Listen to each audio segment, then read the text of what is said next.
I wish to acknowledge the Ngunnawal people as traditional custodians of the land we're meeting on and recognise any other people or families with connection to the lands of the ACT and region. I wish to acknowledge and respect their continuing culture and the contribution they make to the life of this city and this region. I'd also like to acknowledge and welcome other Aboriginal and Torres Strait Islander people who are listening today.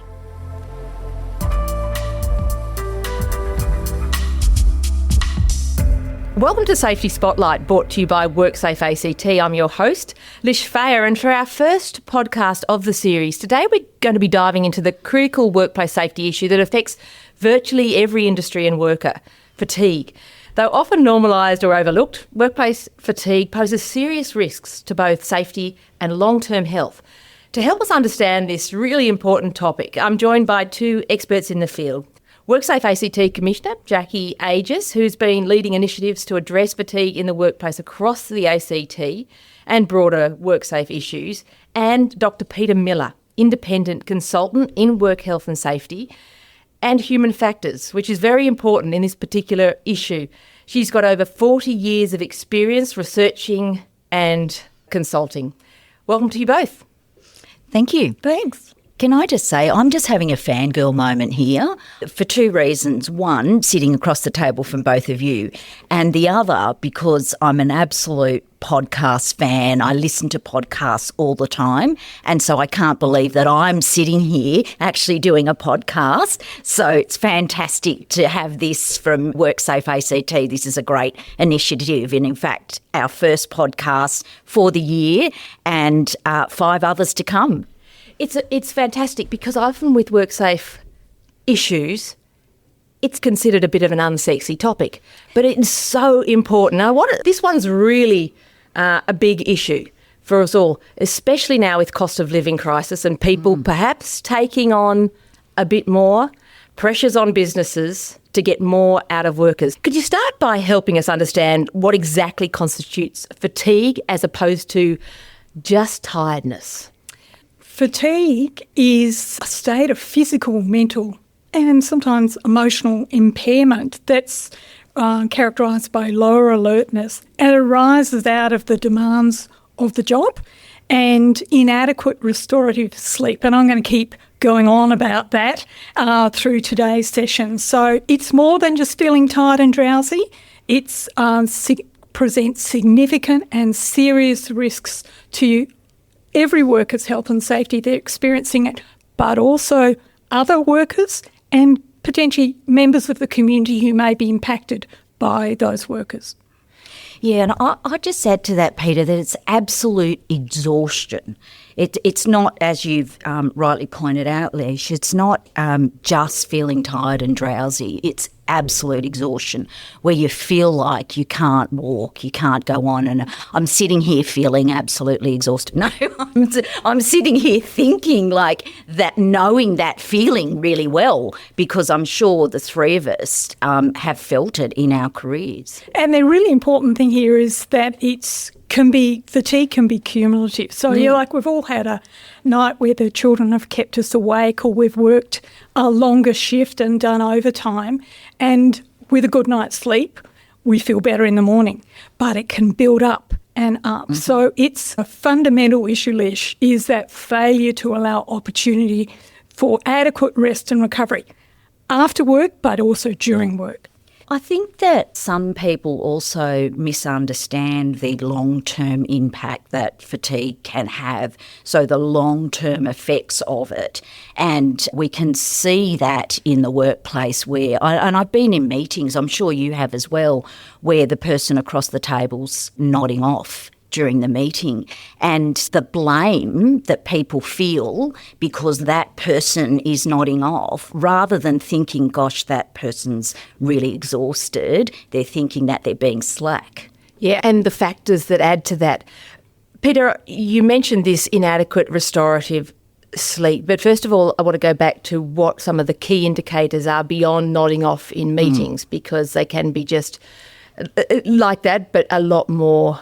The consequences can be a lot more dramatic. What are those indicators that someone is really fatigued? And I've been in meetings where, in fact, where a specialist, when I was meeting with some doctors, actually fell asleep.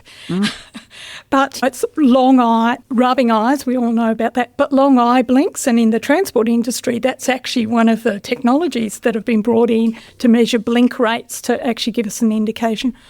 Yawning, but fidgeting and squirming, which is also an indication we're feeling physically uncomfortable and trying to get more comfortable in our seats. And clearly there's changes in performance and behaviours, and I know, Lish, you're going to ask me about that later because that's so critical to health and safety.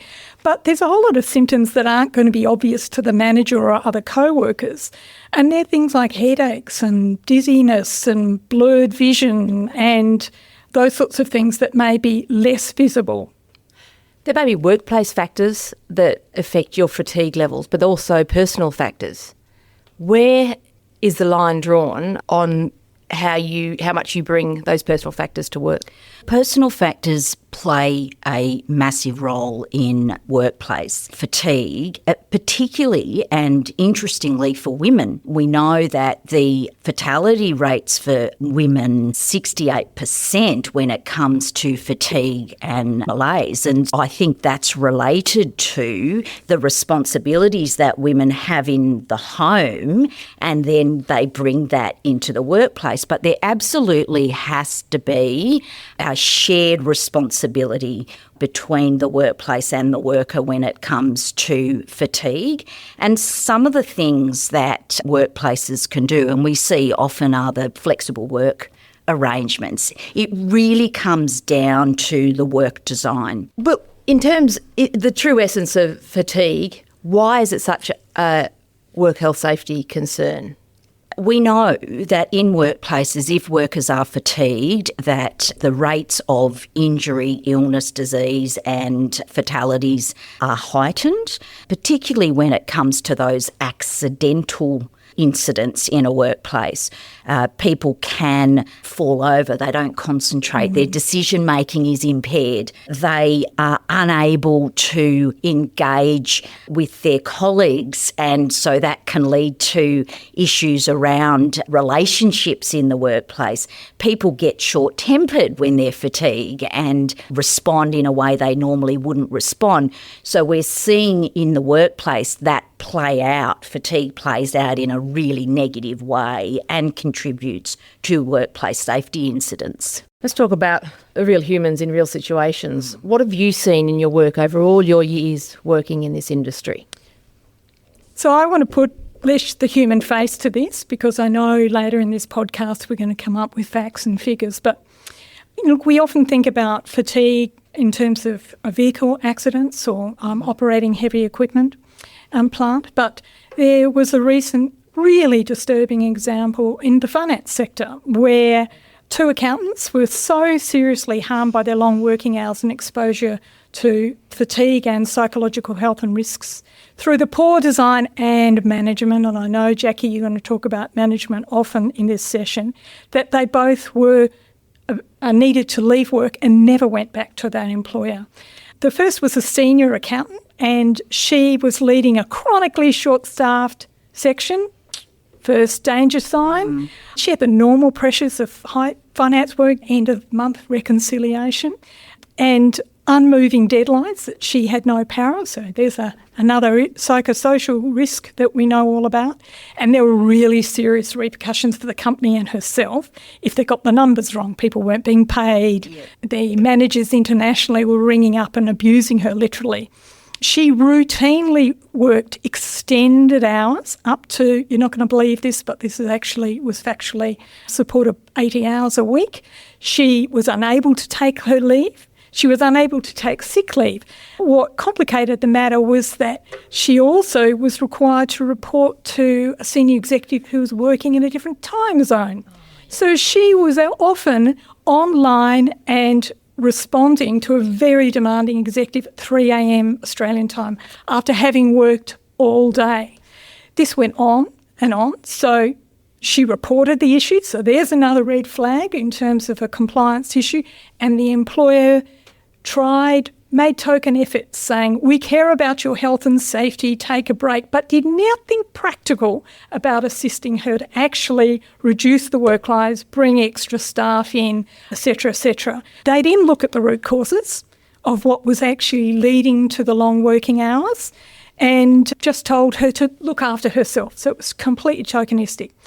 The regulator came in and identified and verified that there had been role overload. She had too much to do, too insufficient staff. It was cognitively demanding. There were frequent organisational changes and chaos going on, so nobody knew much what was going on. And there was role conflict. So she was reporting to multiple supervisors and said, no, my task's the priority, and somebody else would say it. So her supervisors were saying the right things, just go home, take a break, but doing nothing practically to address the reasons why she had to actually continue to be at work. What was really awful about this situation, the woman had gastrointestinal issues, sleep, nearly drove off the road on multiple times. She went off work, never to come back. They appointed a second accountant who reported the same issues, who also subsequently went off. That organisation has entered now into an enforceable undertaking worth $1.2 million to rectify the issues and actually improve their fatigue management issues. The interesting thing about that is that the policies all said the right thing. They just didn't. No implementation. How many people listening are nodding their heads thinking that sounds like a very familiar scenario? Absolutely. And in that circumstance, there was absolutely an obligation of the employer, on the employer, to say, you need to go home. I am giving you a direction now. You are too fatigued to continue your work.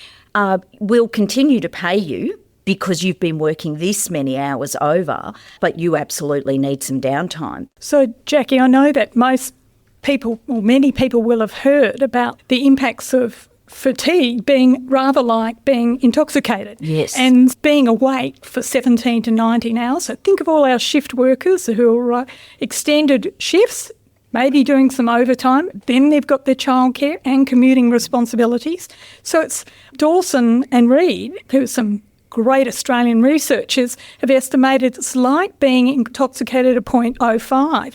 And when we're sleep deprived, as Jacqui started to allude to, our reaction times are 50% worse. Can we imagine what that's like if you're working around dangerous equipment? And I just want to loop back, is that whilst there's actually time awake, which is impacting fatigue, everyone's vigilance gets worse after 30 minutes on task. So if we can imagine that traffic controllers, a whole range of people, surgeons who need to be absolutely vigilant, if they're being required to concentrate intensely for long periods of time, more than 30 minutes without a break, their vigilance will go down. The types of errors that people are making will impact health and safety. We tend to forget to do something or do it in the wrong order. It's called omissions and commissions. We have unintended actions, and we need to actually, before we immediately jump into blaming somebody for rule violation, maybe we need to be looking at some of those underlying factors. Yeah, absolutely agree. Those root causes of why people are not making great decisions in the workplace. And if someone turned up to work intoxicated, there's a process that they would be sent home pretty promptly, whereas if someone turns up fatigued, we need to stop blaming people for being fatigued and look at the causes to that fatigue. That's really important. Peta, can you talk to us a bit about the impacts on performance, first of all, and then general health? Yeah, look, I think this is incredibly important because just like stress, when people are fatigued, their performance will go down. And we've talked about some of them around the physical, tripping up and making errors. But people's thinking gets more disorganised. Haven't we all been just overwhelmed and completely exhausted? And our neurons aren't connecting anymore.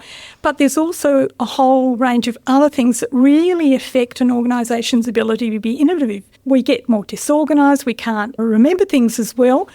Our situational awareness goes down. This is actually helpful because people are narrowing in on just the important tasks, but are they the right tasks? So in our attempt to try and cope, we narrow things down. There's a really important thing that happens also is under stress as well, is that we revert to what's called systems one thinking. It's this automatic thing, and we're not thinking things through in a really balanced way, and we're much more prone to bias and groupthink and being impulsive. And all of those things will really erode our ability to do high quality thinking and planning and interaction. Jacqui, you've talked about the quality of how it changes interaction, and we'll be more impulsive and more reactive. And that's across the board. Absolutely. Fatigue across the board. It doesn't just affect one person in a certain way. This is physiological. Well, it's like with function. stress. If somebody's else is exhausted at work and their performance is down, it's going to affect the whole team. And then the actual health effects, short term and then over time. Yeah, I'm going to flip it around the other way and say, because there's a really important study that the WHO and the ILO released recently, and I really urge people to have a look at. It's called the Joint Estimates of Work-Related Burden on Disease and Injury, a long title, but really critical thing about that study, which was a systematic review for those of you interested in quality research, is that long working hours are responsible for 1/3 of the total estimated burden of disease. It by itself, putting aside chemicals, sun exposures, everything else, is the largest occupational disease risk factor. And we can do something about it. And it's not a hard fix either. No. When we look at some of those health issues, we know that fatigue can contribute to heart disease, musculoskeletal disorders, diabetes, high blood pressure, reduced fertility, anxiety, depression. So there are all of these health impacts on a person that long-term consistent fatigue. And when we think about how we operate in today's society, we have all of these pressures in our home, and then we go into a workplace and we have all of these pressures. That builds up and it results in absolute exhaustion and fatigue. You both say we can do something about it. We absolutely can. And we absolutely must. And Jacqui, I know you'll be telling us there's a legal obligation to do something about it. Absolutely legal obligation to do something about it. And if we talk about from a high level, we all know the tried and tested framework, which is the risk management framework. And Lish, you know all about this by now. I think you're probably an expert in risk management. And we start with identifying the hazards, assessing the risks, and then implementing the control measures and reviewing and monitoring. And so we know how to identify it. We've talked about some of those things in the workplace where we can look at our colleagues. We know if they're tired. And I've certainly had feelings where I just feel like I can't put one foot in front of the other in the workplace. And I'll say, I just need to sit down. I need to sit down for 5 minutes. Imagine a nurse, a teacher, a crane driver feeling that exhausted. They need to make on-the-spot decisions about patient care, about teaching students, about where and how to lift a load on your crane. How do you make those decisions when you are just so fatigued? It's impossible.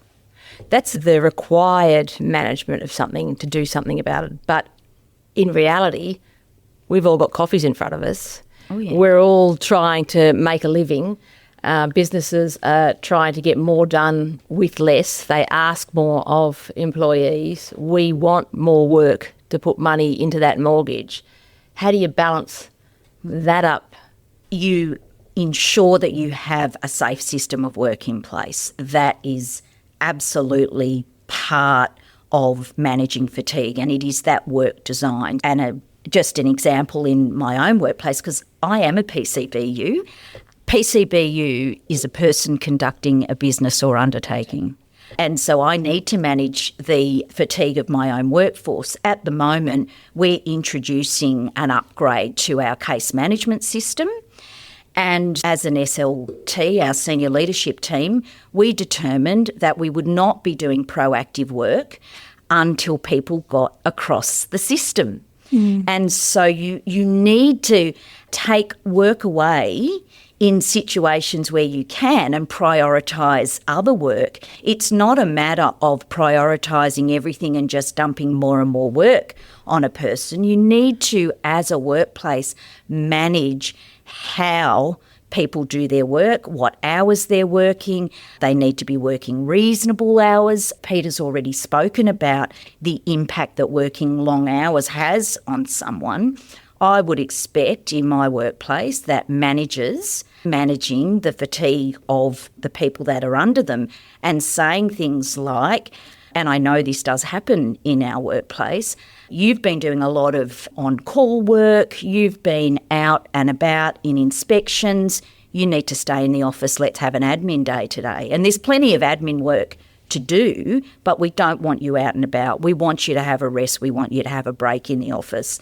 Those are they're just some of the little things, but you need to have your policies behind that. So your flexible work arrangements, your working from home is another way that you can manage fatigue, and we certainly do that in our workplace. But you cannot expect shift work, for instance. We know workers who work shift work can be more fatigued. So how are we managing the shift work?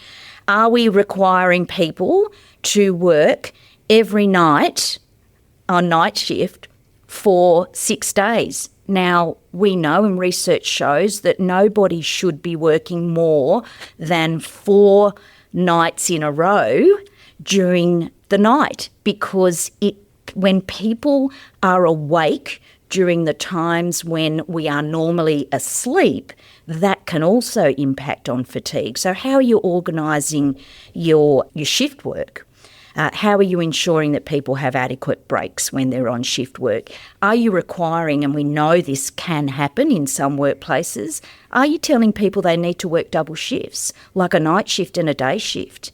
And in some of those people services areas like nursing and police and emergency services, they need to be really alert to the shift work. Peter, with human factors though, people might take double shifts. They might take every night. There are so many human factors at play here that lead to fatigue. That's right. And this is a very sensitive issue, because the reality is that many people want to work 12-hour shifts, even though we know, and take overtime to pay their mortgages. And this is the balancing act that employers must take, is that that shift designs actually need to reflect the evidence.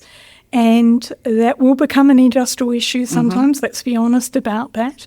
But we know that there should be some rules that you shouldn't work more than 12 hours at a time, and there needs to be adequate rest and recovery between shifts.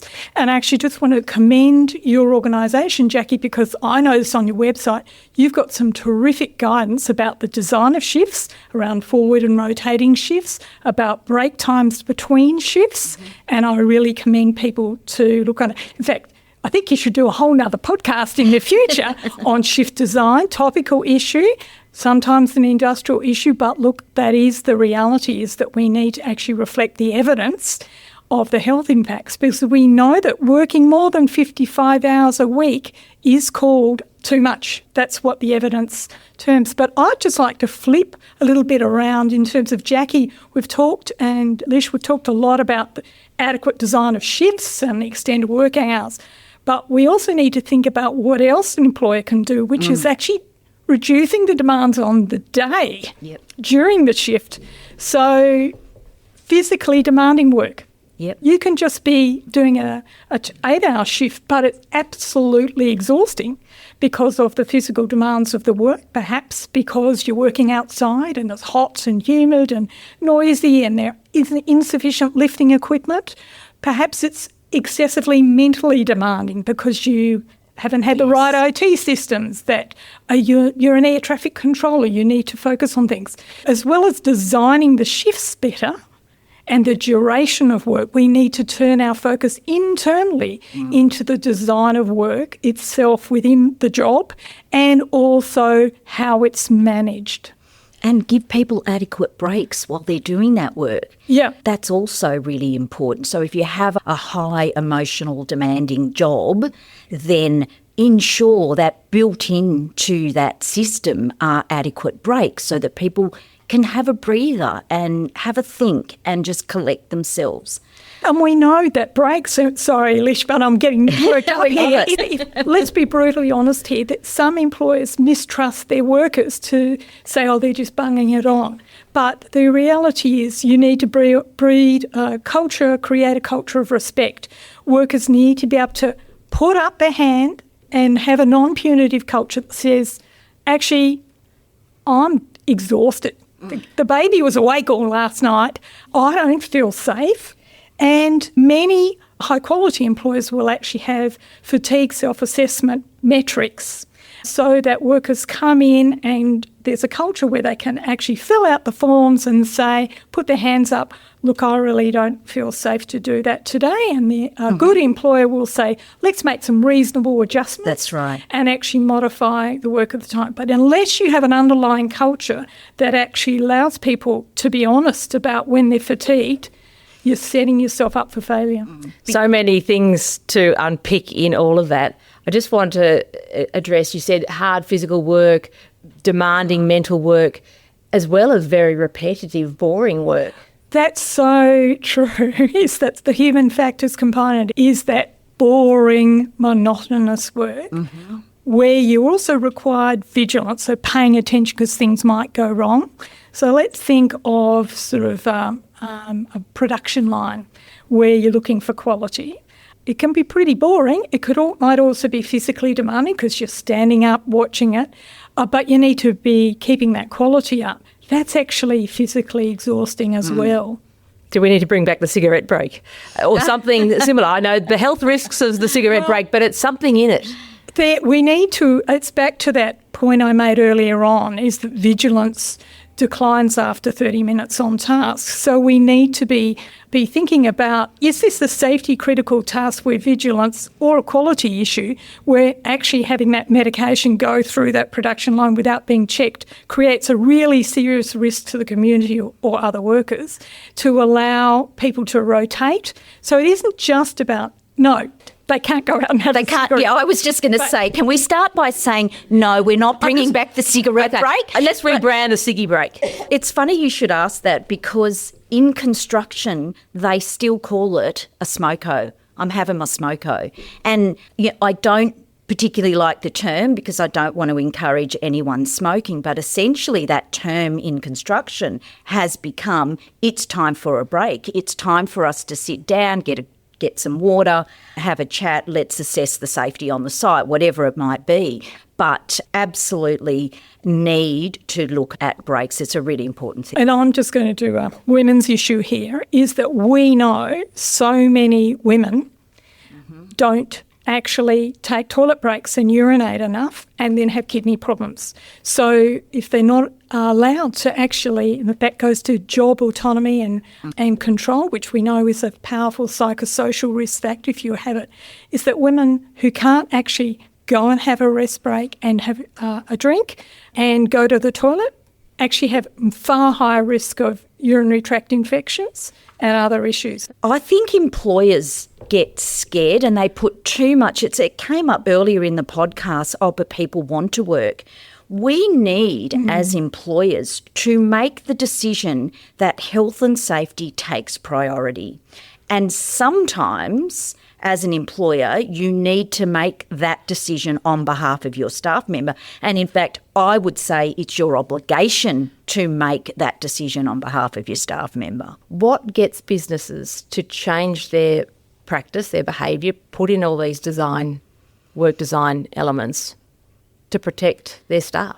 That's a tricky question because we really need to educate people about their obligations to make sure that when PCBUs make any decision in the workplace that they put health and safety at the forefront of that decision making. So we've currently got this area in our workplace who don't have enough staff. So where can we draw on resourcing from the rest of our organisation to support these people? Because right now we don't have enough people working there. The other thing, and I've heard it I've heard it said.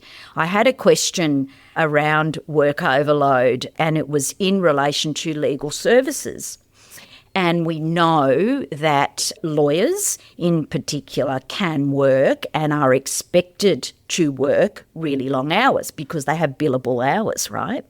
So they bill for every 6 minutes, every 6-minute increment. And a PCBU of a law firm once said to me, is there any acknowledgement that these people get paid a lot of money?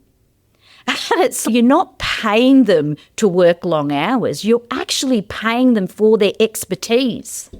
So we need to change the way that we look at things. Will we ever? And I think this is the meta question. But in terms of the reporting, that case you mentioned, Peter, what rights do workers have if they believe their fatigue is putting their safety at risk?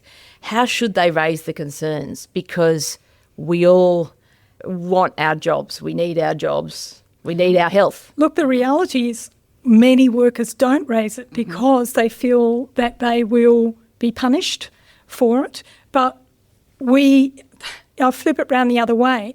If a worker doesn't tell their supervisor or their employer there's a problem, often they won't know. They should know because they should be proactively looking at the hazards and managing the risks and not just relying on workers reporting. But we do have to be realistic about this, is that particularly for small organisations, we need workers to speak up. And if they don't feel safe, maybe they need to go through their health and safety representative or the union. And Peter, we do need workers to speak up, but we also need employers to create a culture in their workplace that allows workers to speak up, because often workers feel that they're going to lose their job or there will be a detriment to them if they raise the issue. Employers need to ensure that they have systems in place in their workplace to allow workers to speak up. And one of the great ways of doing that is by having a HSR, because a HSR can raise issues anonymously on behalf of the worker with the PCBU. It's clearly a shared responsibility, though, both between the organisation and the individual. The worker has a responsibility to do all that they can to keep themselves safe and everyone else safe under the Work Health and Safety Act. The difference is that the PCBU has the responsibility of due diligence. So in fact, if the PCBU is properly applying the Work Health and Safety Act, they should be identifying those hazards. It shouldn't take the worker to come forward. Of course, we would encourage workers, but a PCBU should be doing things like carrying out anonymous surveys so that they can determine whether that is a hazard in their workplace that they need to address. And I'd like to really emphasise the point of that workplaces are dynamic. They're changing all the time. So they need to be proactively working, monitoring the hours actually worked. So often we hear case examples where the policy said you shouldn't work more than 12 hours and then you have a break. But then they've actually allocated overtime. And the employer thinks actually everything's hunky-dory, but actually the reality is somebody went off on leave, they weren't backfilled, and the day-to-day reality of the workers' real, as we call it, versus the workers' imagined, was that there was routine, regular, inappropriate extended working hours. That's from the organisation's perspective, but at home, the person brings all that fatigue that might be happening in their personal life. Baby, stress, menopause, not getting enough sleep, staying up all night, gaming, partying. Look, and that is the reality, that is where, and often employers get very tense about this, and it's appropriate that workers have an obligation to attend work fit for work. Not intoxicated, not overtired, but that loops back to the culture issues in terms of having a culture that encourages reporting and having reasonable adjustments if workers are fatigued. But, workers need to actually ensure they get enough sleep. It sounds like there's been changes in this field? Are there any legislative changes? There is a consultation occurring for a code of practice on fatigue. Safe Work Australia have been drafting that, and that should come out sometime this year.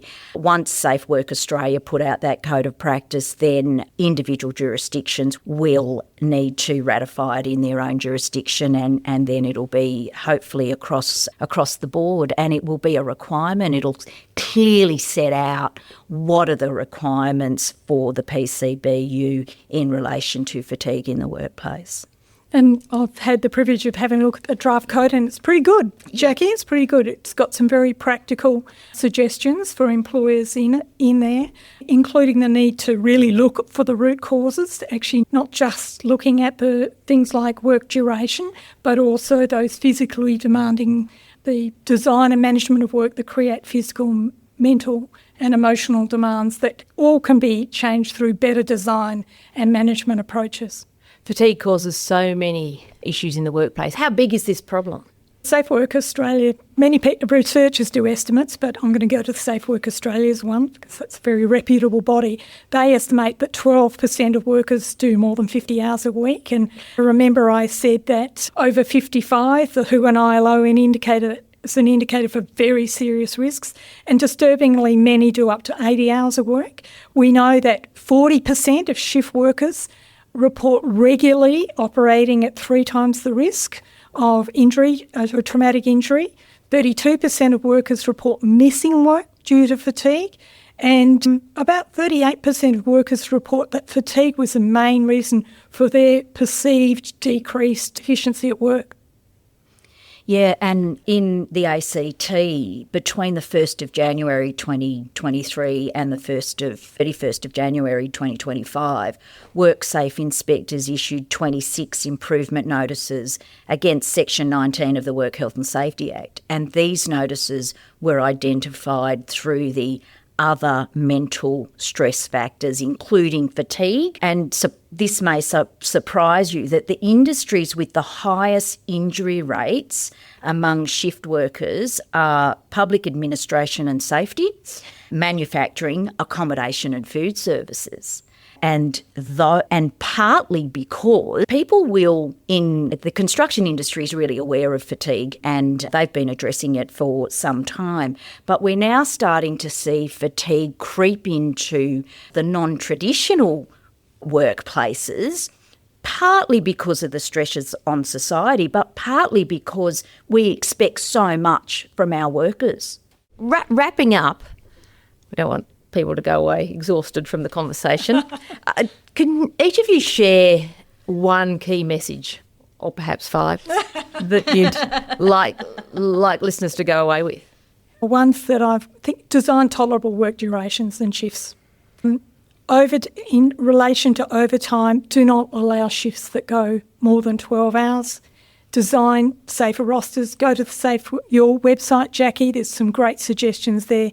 Something we haven't talked about is make allowance for sleep inertia for workers who are on call. Think about those workers who actually need to wake up and respond quickly to an issue, and it can take up to 30 minutes recovery time before you actually get up to full speed after you've woken up.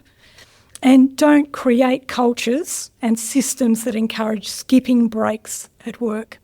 Some practical suggestions around designing better work are also going to be on your website. It's called Work Design for Managing Psychosocial Issues, and the reality is that there are many of the issues that also drive fatigue. I just love you, Peter, can I just say? I absolutely agree with all of that. And it won't surprise you that my key takeout is going to be that apply the Work Health and Safety Act.